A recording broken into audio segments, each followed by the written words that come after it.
My parents never stopped me from doing anything while I was growing up. They fulfilled every wish I ever had. But instead of valuing their love, I made the biggest mistake of my life. I married a man from our extended family who was already married and had 2 children. My decision shattered my parents. They couldn't accept what I had done and eventually cut all ties with me. A few months later, I became pregnant. That's when everything changed. The man I had married took me to a town far away from my family, left me there alone, and went back to his wife and children.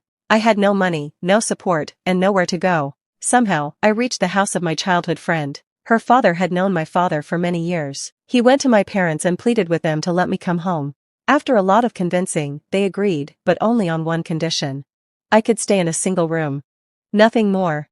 Even though I was living under the same roof, my parents and siblings barely spoke to me. No one asked if I had eaten. No one asked how I was feeling. After my son was born, there were days when I didn't even have enough money to buy food for him.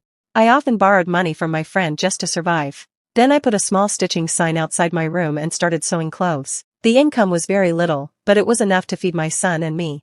Meanwhile, the man I had married refused to accept us, yet he also refused to give me a divorce. After years of struggle, my aunt finally convinced him to divorce me.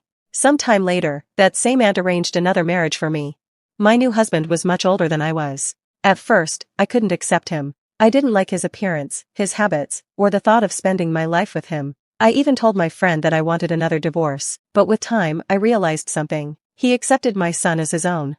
He respected me, cared for us, and worked hard to give us a peaceful life. Today, I understand that real love isn't about excitement, it's about responsibility, respect, and standing beside someone when life gets difficult.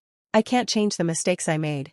I tried to build my happiness on someone else's broken family, and in the end, I lost almost everything. Now, I choose to be grateful for the life I have and to never repeat the mistakes that once destroyed mine.